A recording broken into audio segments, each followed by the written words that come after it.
नया chapter start कर रहे हैं, सेकेंड चैप्टर गुडविल। तो गुडविल नेचर एंड वैल्यूएशन, यहाँ दो चीज पर नाम दिया है आपको गुडविल में कि नेचर क्या है और वैल्यूएशन क्या है। तो गुडविल का सिंपल सा आप जानते हो की बात कि नेचर का मतलब कि गुडविल जो है एक इनटेंजिबल एसेट है। नॉर्मली आपसे पूछा जाए तो goodwill is asset but intangible asset. Intangible का मतलब क्या होता है सर? इनटेंजिबल का मतलब होता है कि आपका एसेट तो है लेकिन दिखता नहीं है, जिसको हम छू करके फील नहीं कर सकते। जैसे एसेट में कहता है building, land and building, machine, ये सब क्या कर सकते हैं हम? छू करके फील कर सकते हैं। इसको हम बोलते हैं टेंजिबल एसेट्स। वैसा एसेट जो जैसे कि और क्या होता है सर? क्या सिर्फ गुडविल ही इंटेंजिबल एसेट होता है? तो नहीं, पेटेंट राइट भी हमारा क्या होता है? ट्रेडमार्क भी हमारा क्या होता है? इंटेंजिबल एसेट्स होता है। तो गुडविल का मतलब क्या होता है? Goodwill over a period of a business of a firm develop up the good name and reputation among the customers. कहता है कि गुडविल का मतलब है कि एक पीरियड, एक टाइम पीरियड के बाद बिजनेस का जो नाम बन जाता है या एक मार्केट में तुम्हारा रिपोर्टेशन बन जाता है, उस कस्टमर के बीच में, किसके बीच में? कस्टमर के बीच में आपका एक रिपोर्टेशन बन गया, तो इसको हम क्या बोलेंगे? Goodwill. Goodwill is a long asset, goodwill is a intangible asset. मतलब गुडविल क्या है? इंटेंजिबल एसेट है। From offering the goodwill location. अब गुडविल क्या है? गुडविल का मतलब कर रहा है firm is located a central place of is good sale, जहां पे आपका ज्यादा सेल हो रहा है, हम कह सकते हैं वहां पे मेरा गुडविल क्या है जी? अच्छा लोकेशन होता है। अब मान लो मेरा यहाँ पे बरौला एशिया इंस्टीट्यूट जो यहाँ पे है, सब जानता कहाँ है कि कहाँ बसा हुआ है? बस अड्डे के पास है। तो लोग कहाँ पहले आएंगे? यहीं आते हैं। अब मैं मान लो यहाँ से 4 जगह स्पेस को अदल बदल करते रहूं, उससे क्या होगा? मेरा गुडविल खराब होगा। मालूम ही नहीं है कि सर आप कहाँ होंगे। तो एक प्लेस पे होने से भी आपका क्या होता है? गुडविल बनता है। एक ही प्लेस पे होना भी गुडविल का जनरेशन किया जा सकता है। दूसरा कारण नेचर ऑफ बिजनेस। गुडविल है ये नेचर ऑफ बिजनेस पे भी निर्भर करता है कि firm is the produce high value of production. कहता है क्वालिटी, गुडविल कैसे जनरेट करोगे? तो क्वालिटी के बेस पे कह रहा है कि उसका क्वालिटी बहुत अच्छा है। जैसे कह रहा है if the firm in no quality of its product value of goodwill will be high. जब जैसे जिस भी प्रोडक्ट का गुडविल अच्छा होगा, गुडविल जब यूज करेगा कस्टमर तो कहेगा कि इसका गुडविल मतलब यही से हमें सामान खरीदना है। आपका सेल धीरे धीरे क्या होगा? गुडविल बढ़ेगा तो सेल भी बढ़ेगा। कहता है market situation the monopoly conditions to earn a higher profit will lead to higher value of goodwill. अब बात आ गया नेचर ऑफ बिजनेस। अब सबसे इंपॉर्टेंट इसमें पढ़ना आपको क्या है कि गुडविल का वैल्यूएशन कैसे किया जाए, मतलब गुडविल निकाला कैसे जाए। अब गुडविल तो कभी तुम्हें दिखता ही नहीं भैया कि 10 रुपए का लाया था आज 20 रुपए का हो गया, ऐसा तो कुछ है नहीं। तो गुडविल क्या किया जाता है? जनरेट किया जाता है। तो उसको कैलकुलेट कैसे किया जाएगा? वैल्यूएशन कैसे किया जाएगा? Methods and valuation of goodwill. इसके बहुत सारे मेथड है, बहुत सारे नहीं, जनरली आपको बोला जाए तो 3 मेथड होते हैं इसे कैलकुलेट करने का। कितने मेथड होते हैं? 3 मेथड होते हैं इसे कैलकुलेट करने का। पहला मेथड होता है एवरेज प्रॉफिट मेथड। पहला कौन सा मेथड होता है जी? Average profit method. दूसरा सुपर प्रॉफिट मेथड और तीसरा capitalisation method. But average profit method में भी कहा गया कि आपको बोला जा सकता है या तो सिंपल एवरेज प्रॉफिट मेथड से बनाइए या तो वेटेड एवरेज प्रॉफिट मेथड से बनाइए। सुपर तो खुद सुपर ही है, ठीक है। अब कैपिटलाइजेशन में भी बोल दिया है। कैपिटलाइजेशन में क्या बोला? ये दोनों वाला नाम, या तो एवरेज से बनाइए या तो सुपर से बनाइए। किससे बनाइए? तो नाम याद हो जाना चाहिए। पहले 3 मेथड, एवरेज, सुपर और कैपिटलाइजेशन। एवरेज में 2 सिंपल और वेटेड। सुपर तो सुपर है और सुपर में एवरेज वाला और सुपर वाला, ठीक है जी। तो बारी बारी से हम ये 5 पढ़ेंगे। टोटल कितने हो गए? 5। 1, 2, सुपर वाला 3 और कैपिटलाइजेशन का एवरेज 4, 3 नहीं 4। अब कैपिटलाइजेशन का सुपर 5। पांचों पढ़ लोगे, वैल्यूएशन सीख जाओगे। ये चैप्टर ज्यादा इंपॉर्टेंट कहाँ होता है? और सारे चैप्टर में गुडविल का वैल्यूएशन करने में कहीं कहीं वैल्यूएशन नहीं दिया होता है, तो वहां पे कैलकुलेट करते हैं तो बच्चे कंफ्यूज हो जाते हैं, सर ये वाला फार्मूला कहाँ से आ गया, क्या दिया हुआ है ना। तो स्टार्ट करते हैं। पहला average profit method. Average profit method क्या होता है? तो कहता है इन this method total profit of the few year divided by the number of year is called average profit method. मतलब कह रहा है कि इस मेथड में जो हम करने वाले हैं, इस मेथड में प्रॉफिट को क्या करने वाले हैं, फ्यू ईयर का प्रॉफिट को हम डिवाइड करने वाले हैं, किससे, नंबर ऑफ ईयर से। कुछ ईयर के प्रॉफिट को हम क्या करने वाले हैं, डिवाइड करने वाले हैं नंबर ऑफ प्रॉफिट से। तो इस देखो यहाँ में लिखा मैंने फॉर्मूला कि average profit equal to average profit multiply by number of purchasing year is the valuation of goodwill. मतलब प्रॉपर लिख दिया कि एवरेज प्रॉफिट मेथड में फ्यू ईयर का मतलब कुछ ईयर के प्रॉफिट को ऐड करके डिवाइड कर देना, किससे, नंबर ऑफ ईयर से। जो एवरेज प्रॉफिट आएगा उसको मल्टीप्लाई कर देना, किससे, परचेजिंग ईयर से। प्रॉपर हमने एक यहाँ पे आपका फॉर्मूला लिखा है, मतलब आप कुछ नहीं याद रहता है तो ये दो चीज को आप याद कर लो।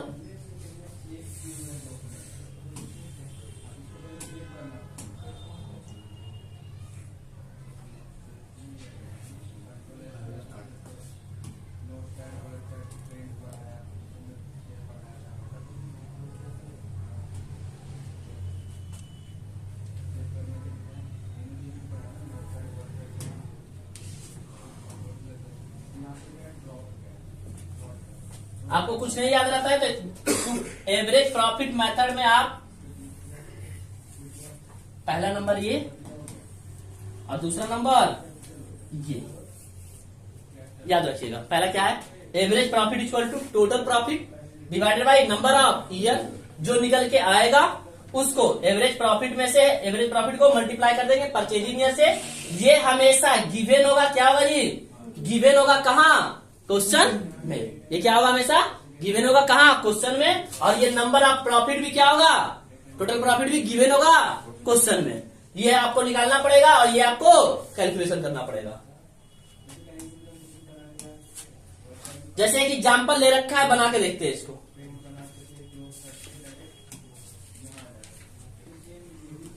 देखो एग्जाम्पल क्या है कि Tata limited of flowing profit during the loss of 5 year. 5 year का क्या दे रखा है जी, प्रॉफिट दे रखा है। तो पहला ईयर का प्रॉफिट कैसे निकालेंगे, सबसे पहले हम फॉर्मूला लगाएंगे, कौन सा, average profit equal to average profit equal to. तो एवरेज प्रॉफिट का फॉर्मूला क्या है, total profit divided by number of year. तो टोटल प्रॉफिट कितना है हमारा जी, तो टोटल प्रॉफिट 2012 में कितना है, 6 लाख प्लस 2013 में कितना है, 8 लाख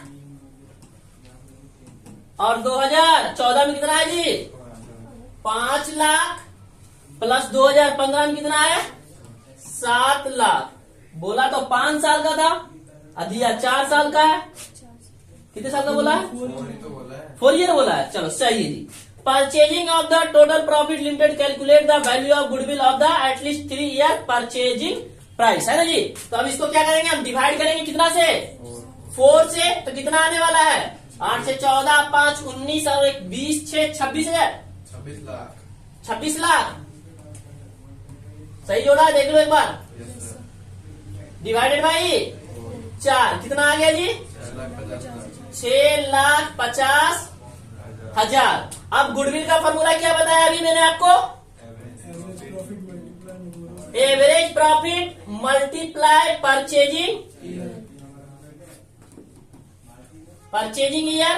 तो एवरेज प्रॉफिट कितना आ गया मेरा, 6,50,000। और क्वेश्चन में देखो दे रखा है परचेजिंग ईयर कितना, 3 ईयर। तो क्या हो गया हमारा, 19,50,000 मेरा क्या कहला गया, गुडविल। क्या कहला गया मेरा, गुडविल। क्लियर है यहाँ तक। ऐसा ही क्वेश्चन आपको नॉर्मली दिया रहेगा। ऐसा ना इजी नहीं होता है, क्वेश्चन में फंसता तब है ना जब हमें क्या कहा जाता है कि ये प्रॉफिट ऐड है, ये लेस है, ये ऐड है और ये लेस है। तो वहां पे पहुंचेंगे अभी थोड़ा सा, ठीक है। वैसे क्वेश्चन भी हम करेंगे, सिंपल क्वेश्चन है, इतना सिंपल क्वेश्चन दिया होता नहीं है। अब आते हैं वेटेड एवरेज प्रॉफिट मेथड। कल क्या आता है जी, वेटेड एवरेज प्रॉफिट मेथड। तो वेटेड एवरेज प्रॉफिट मेथड में ज्यादा दिमाग लगाने की जरूरत नहीं है। जब भी आपके क्वेश्चन में वेटेड एवरेज प्रॉफिट मेथड से बनाने बोल रहा है और वेटेड नहीं दिया हुआ है, वेटेड नहीं दिया हुआ है और वेटेड एवरेज प्रॉफिट मेथड से बोला है, तो आप हर एक ईयर को लगातार वेटेड मान लोगे 1 2 3 4 5 6 7 8 9 10। लेकिन क्वेश्चन में वेटेड दिया है तो कोई टेंशन नहीं है, उसी से करना है। तो बनाना कैसे समझना पहले। In this method profit multiply by the weighted, profit को मल्टीप्लाई करना है किससे जी, वेटेड से। और वेटेड क्वेश्चन में दिया हुआ है तब तो कोई दिक्कत नहीं है, अब वेटेड नहीं दिया है तो हम क्या करेंगे, मान लेंगे, लेट कर लेंगे क्या 1 2 3 4 5 6 7 जितना भी साल का हो उतना साल तक, ठीक है जी। And added of divided the total weighted, अभी डिवाइड किससे कर रहे थे हम, नंबर ऑफ ईयर से, अब डिवाइड किससे करना है, टोटल वेटेड से करा है। Called is the weighted average profit, क्या निकल के आएगा जी, वेटेड एवरेज प्रॉफिट निकल के आएगा। Weighted average multiply by the purchasing year, जैसे दो फॉर्मूला यहाँ भी लिखा हुआ होगा वेटेड एवरेज प्रॉफिट का, कि टोटल यहाँ पे लिखा है क्या, product divided by total weighted और multiply weighted average profit into purchasing year. जैसे ये क्वेश्चन देखो, इस क्वेश्चन में क्या है, वेटेड दिया हुआ है, मान लो इस क्वेश्चन में वेटेड नहीं दिया हुआ है, तब भी हम क्या करेंगे, मानेंगे क्या 1 2 3 4। इसको करके दिखाओ एक बार, नया क्वेश्चन लेते हैं, नया क्वेश्चन लेते हैं। जैसे मान लो कि प्रॉफिट जो मेरा क्वेश्चन का दिया हुआ, नया क्वेश्चन यहाँ पे मान रहे हैं, ठीक है जी। प्रॉफिट जो हमारा दिया है पहले साल का 2 लाख, फिर दिया हुआ है 3 लाख, और फिर दिया हुआ है 5 लाख, और फिर दिया हुआ है 4 लाख। ये मेरा दिया हुआ है क्वेश्चन में। क्वेश्चन में परचेजिंग ईयर भी दिया हुआ है, 4 दिया हुआ है परचेजिंग ईयर। अब कहता है इसको कि बनाइए किससे जी, वेटेड एवरेज प्रॉफिट मेथड से बनाइए।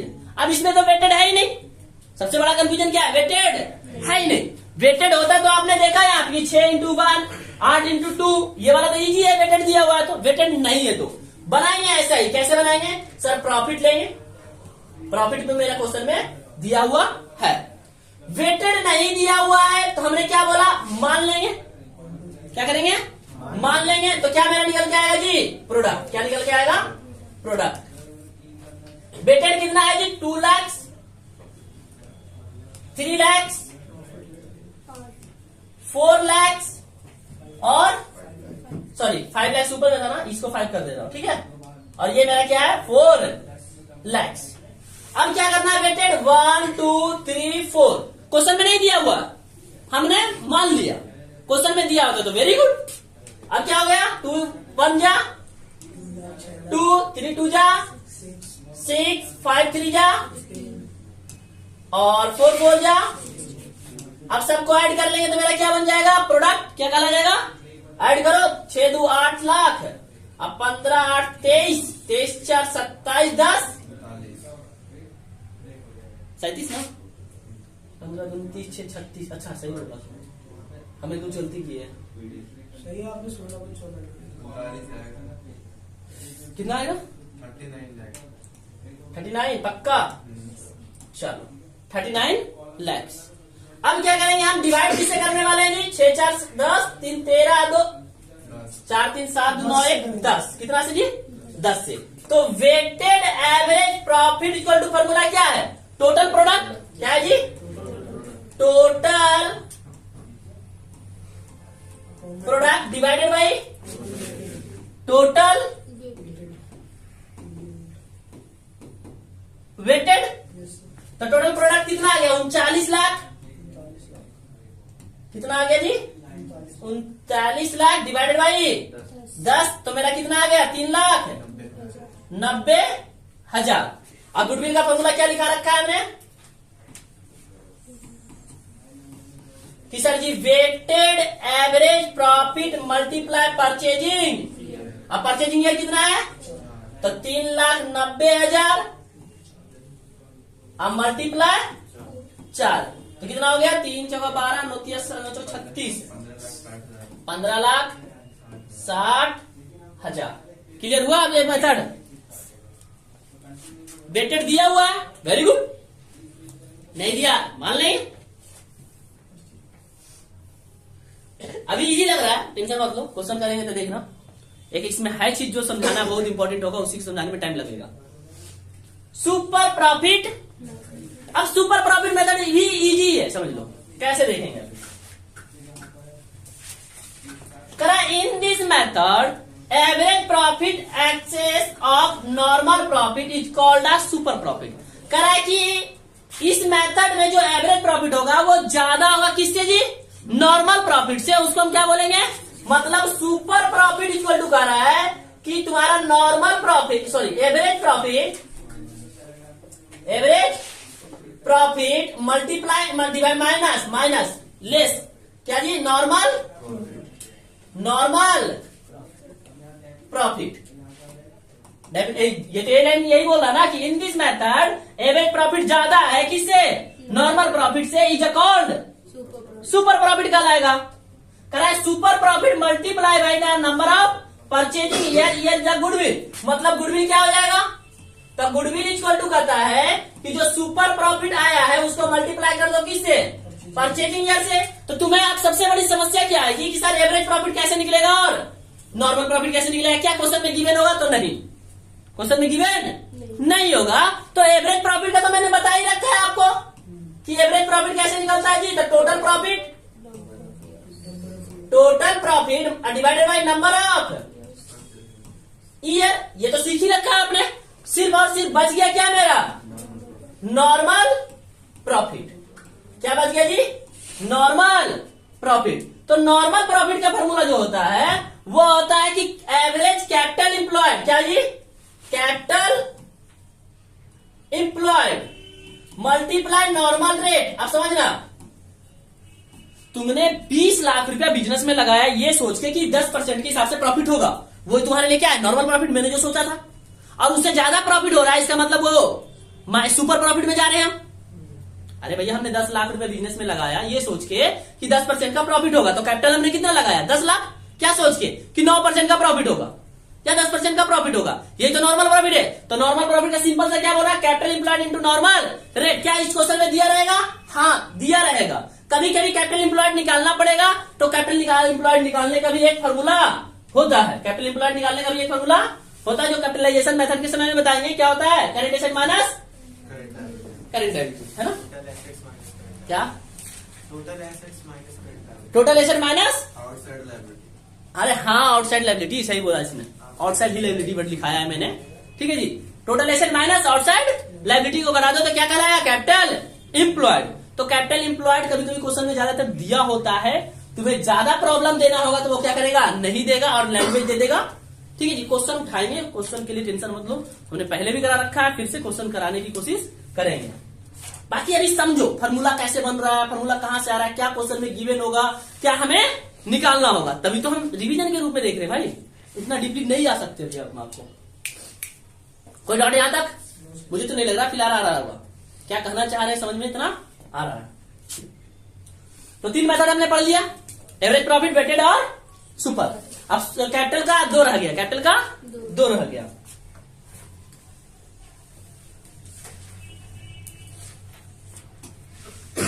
देखो जी कैपिटलाइजेशन मेथड के समय में क्या देखना है, कैपिटलाइजेशन मेथड जब आएगा तो कहता है कि एवरेज प्रॉफिट या super profit capitalize is the deducted of net again is the call. Simple सा हमने फॉर्मूला लिखा है गुडविल का कि एवरेज प्रॉफिट ले लो या तो सुपर प्रॉफिट ले लो, और divided by into 100 divided by normal rate minus net assets, minus net assets. Capital employed का total asset minus outside liability, capital valued of profit average profit into 100 divided by, अब ये sir capital value of employed है, goodwill equal to capital valued minus net asset. अब 2 method यहां पे है, या तो ये फॉर्मूला जो है ना, सॉरी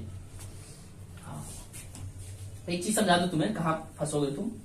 ये जो फॉर्मूला इतना है मेरा, जहां तक रेड किया है मैंने, ये फॉर्मूला तुम्हारा है कैपिटल वैल्यूड का, ठीक है जी।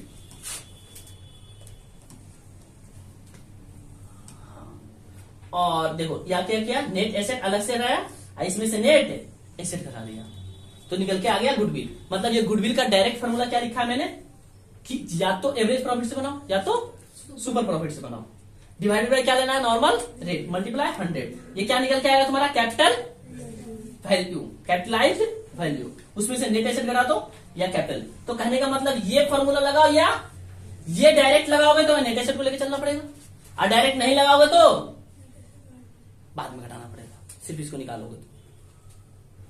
क्लियर है? अब ये दोनों फॉर्मूला क्यों है? तो ये दोनों फॉर्मूला है कैपिटलाइज इंप्लॉयड निकालने का। कैपिटलाइज इंप्लॉयड कब जरूरत पड़ेगा? जब सुपर प्रॉपर्टी से निकालोगे। बताओ जी, क्वेश्चन उठाएंगे इसका प्रॉपर तरीके से तो ज्यादा क्लियरिटी आएगा। अभी जो फॉर्मूला लिखा हुआ है उसे समझो फॉर्मूला, क्योंकि फॉर्मूला बेस्ड चैप्टर है ये। सबसे इंपॉर्टेंट जो मैं बार बार आपको बोल रहा हूं ना, फंसोगे फंसोगे फंसोगे, मैं ऐसा लाइन बोल रहा हूं, इस चैप्टर में जो तुम्हें फंसाएगा वो ये फंसाएगा। और इसको एक बार समझ लिए ना अच्छे से, ये क्या लिखा है मैंने?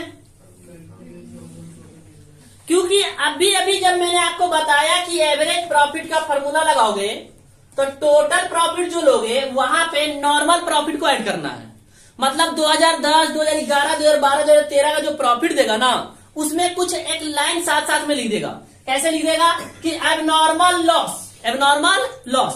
अब बात आएगा, कहेगा ऐसे क्वेश्चन में कि 2012 प्रॉफिट 2 lakhs included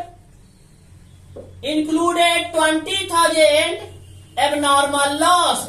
अब भैया जी 2 लाख रुपए जो है प्रॉफिट, उसमें एबनॉर्मल प्रॉफिट ऐड है। क्या है जी? ऐड है। अब ऐड है तो क्या करना पड़ेगा? कुछ करना पड़ेगा? तो कहता है नहीं, ऑलरेडी ऐड है, अच्छी बात है। ऐड नहीं होता, एक्सक्लूड होता, यहाँ पे क्या बोल रहा है? Abnormal loss. Abnormal profit add है तो हमें क्या करना पड़ेगा जी? माइनस करना पड़ेगा। कि अब समझना ऐसा क्यों करना पड़ता है, कौन कब माइनस होता है, कौन कब प्लस होता है, इसे समझेंगे थोड़ा टाइम देकर के, इजी वे में तरीके से।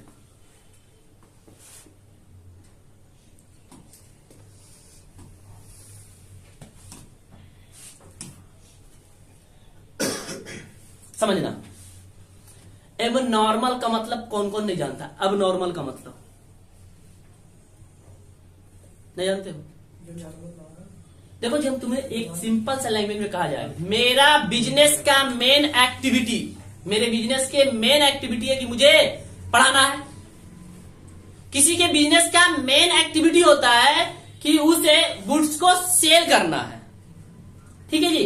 अब एबनॉर्मल लॉस मतलब समझना कि बिजनेस में अचानक से लॉस हो गया, मतलब मालूम नहीं था और क्या हो गया? लॉस हो गया। तो बिजनेस में क्या हो गया? इफेक्ट पड़ गया। बिजनेस पे क्या हो गया? तो मान लो तुम्हें कहा जाए कि बिजनेस में एक्चुअल में प्रॉफिट जो है वो 2 लाख रुपीज का है। कितने का है? 2 लाख रुपीज का। और एबनॉर्मल प्रॉफिट उसमें ऐड है। तो नॉर्मल प्रॉफिट, मैंने क्या बोला है कि आपको क्या निकालना है? नॉर्मल प्रॉफिट निकालना है, और एबनॉर्मल प्रॉफिट उसमें ऐड है। इसका मतलब है कि हमें नॉर्मल प्रॉफिट के लिए क्या करना पड़ेगा? माइनस करना पड़ेगा। सबसे ना जानते हैं हम क्या बोला है यहाँ पे? Calculate normal profit. तो नॉर्मल प्रॉफिट में कोई चीज ऐड है, इसका मतलब उसको हटाना पड़ेगा। उसको क्या करना पड़ेगा? हटाना पड़ेगा। तो एबनॉर्मल प्रॉफिट क्या होगा? माइनस होगा या प्लस? माइनस होगा। क्या होगा जी? तो देखो, एबनॉर्मल प्रॉफिट कहां लिखा हुआ है? माइनस में लिखा हुआ है। मैं वर्ड बोलूंगा, ध्यान से सोचना, इसमें मत देखना कहां क्या लिखा हुआ है। मैं बोलूं loss on sale, loss on sale fixed asset. अब मेरे बिजनेस का मोटिव क्या है? फिक्स्ड एसेट को बेचना या स्टॉक को बेचना? अरे भैया, मैं स्टॉक को बेच करके पैसा कमाता हूं, कभी मेरा फिक्स्ड एसेट को बेचने का मोटिव होता है? अब ऐसे समझो, हम बिजनेस कर रहे थे, 20,000 रुपया प्रॉफिट कमा लिया। कितना कमा लिया जी? 20,000 रुपया प्रॉफिट कमा लिया। और मैं कोई फिक्स्ड एसेट, कोई फिक्स्ड एसेट का मतलब क्या है? एक टेबल को खराब हो रहा था, बेच दिया, और उससे मेरे को 200 रुपए का लॉस हो गया। 200 रुपए का। अब ये 200 रुपया लॉस मेरे एक्चुअल प्रॉफिट में क्या कर दिया? कम कर दिया। एक्चुअल प्रॉफिट में क्या कर दिया? कम कर दिया या नहीं कर दिया? अरे भैया, जहां मेरे को प्रॉफिट होता 20,000 सामान बेच के, अब मैंने बेचा है टेबल एसेट्स को, फिक्स एसेट को, उसके कारण मेरा बिजनेस का प्रॉफिट का क्या हो गया? कम हो गया। तो कम हो गया तो हमें क्या करना पड़ेगा? ऐड करना पड़ेगा। सिंपल सी बात होता है कि हमें नॉर्मल प्रॉफिट कितना होता? 20,000। मैं बोल रहा हूं इसमें इंक्लूड है। अरे इंक्लूड कौन सा है? लॉस। तो लॉस तो क्या होगा? उसमें प्लस होगा ना, क्योंकि लॉस होने के कारण वो क्या कर दिया? मेरा नॉर्मल प्रॉफिट को कम कर दिया। तो देखो क्या बोल रहा है कि लॉस ऑन सेल, मतलब वैसा जो फिक्स एसेट को बेच के लॉस हुआ है उसको क्या करना पड़ेगा तुम्हें, ऐड करना पड़ेगा। तो रटना नहीं है, समझना है कि इसके कारण हुआ क्या होगा और हमें करना क्या पड़ेगा। जैसे मैं यहां पे लाइन लिख रखा है कि over valuation of opening stock, क्या बोला जी, अब समझना।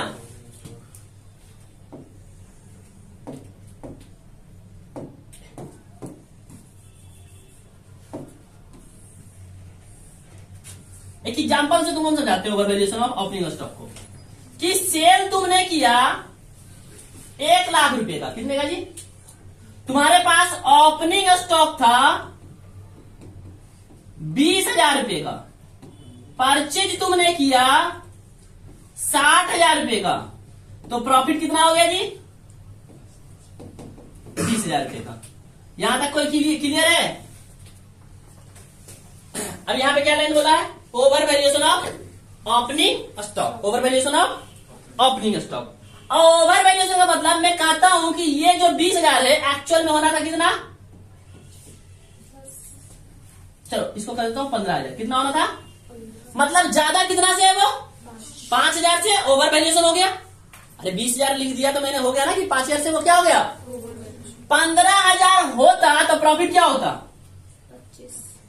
प्रॉफिट क्या होता, अरे बोलू 15,000 इस जगह पे लिखा होता तो प्रॉफिट 25 होता। मतलब ये 5,000 ओवर वैल्यूएशन होने के कारण मेरे प्रॉफिट को क्या कर रखा है, अरे 5,000 रुपए ओवर वैल्यूएशन होने के कारण प्रॉफिट को क्या कर रखा है, वो कम कर रखा है। इसलिए तो बोल रहा हूं कि ओवर वैल्यूएशन ओपनिंग स्टॉक क्या होता है, ऐड होता है। ओवर वैल्यूएशन ओपनिंग स्टॉक क्या होता है, ऐड होता है। मतलब जितना प्रॉफिट आपको है उसमें 5,000 ऐड कर दो, 25,000 हो जाएगा। अब देखो ना कि यहाँ पे आप 15,000 कर दे तो ऑटोमेटिकली 25 हो जाएगा।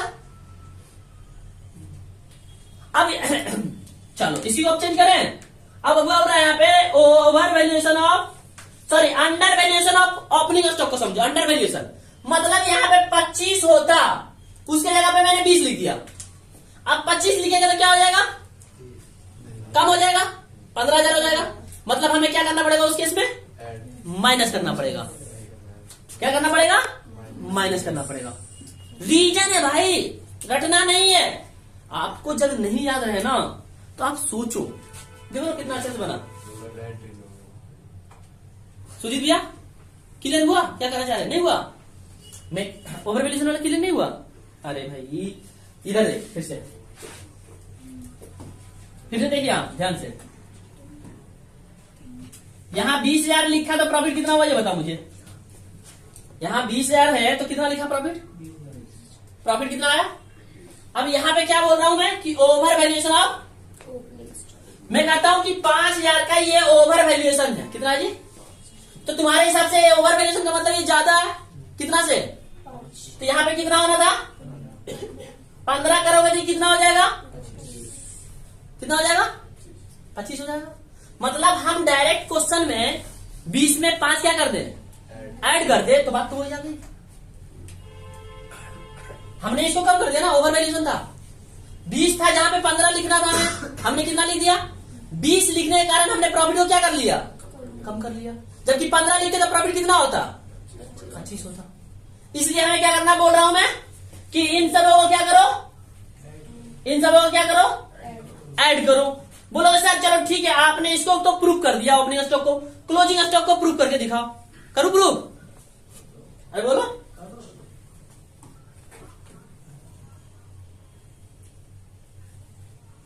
देखो अभी एग्जाम्पल को चेंज कर रहे हैं, यहां ले रहा हूं मैं कितना 10,000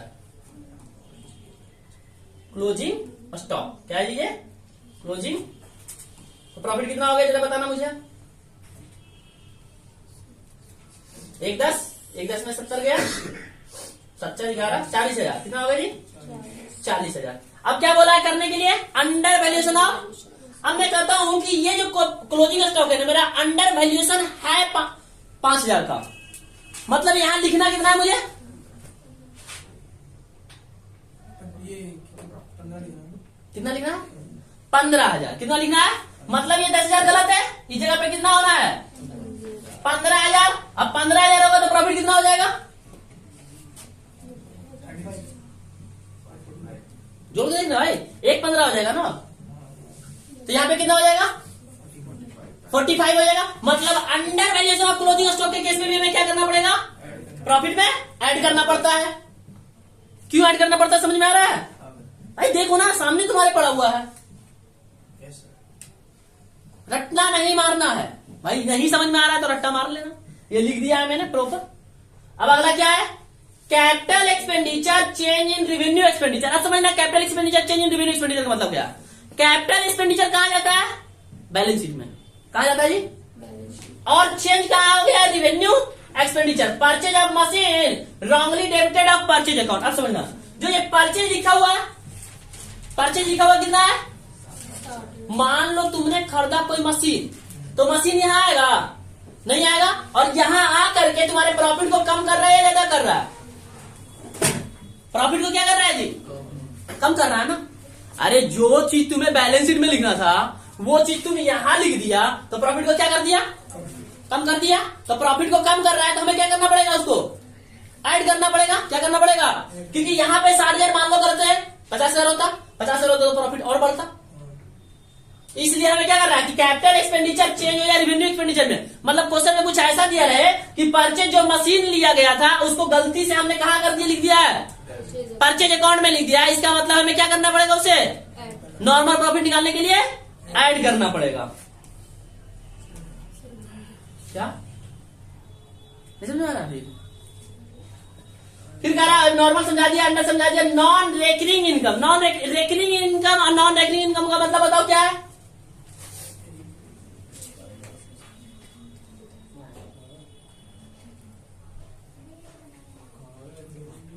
नॉन रेकरिंग इनकम नहीं पता, इधर याद है, इधर इनकम साइड किधर लिखते हैं, एक्सपेंडिचर इधर लिखते हैं और इनकम कहां लिखते हैं, यहां लिखते हैं। और income non recurring income, recurring income का मतलब यहां आता है, और नॉन रेकरिंग इनकम कहां जाएगा, बैलेंस शीट में। और यहां आगे प्रॉफिट को क्या कर दिया होगा, बढ़ा दिया होगा, प्रॉफिट को बढ़ा दिया होगा। जब प्रॉफिट एंड लॉस अकाउंट में तुम लिख दोगे इनकम को, तो प्रॉफिट क्या करेगा जी, बढ़ जाएगा। तो प्रॉफिट का क्या करना पड़ेगा, नॉन रेकरिंग इनकम है तो इसको हमें लेस करना पड़ेगा। सबसे इंपॉर्टेंट यहाँ पे छठा वाला पॉइंट जो मुझे समझाना है, partner remuneration if is not deducted. अब समझो, जैसे सैलरी पार्टनर का होता है, जैसे आईओसी पार्टनर का होता है, वो एक्चुअल में नेट प्रॉफिट में लिखा जाता है या पीएल एप्रोप्रिएशन अकाउंट में लिखा जाता है, कहां लिखा जाता है, पीएल एप्रोप्रिएशन अकाउंट में लिखा जाता है। ठीक है जी, तो कह रहा है कि partner remuneration if is not deducted, मतलब घटाना नहीं है। और कोई घट गया है तो उसे क्या करना पड़ेगा, लेस क्यों करोगे यार,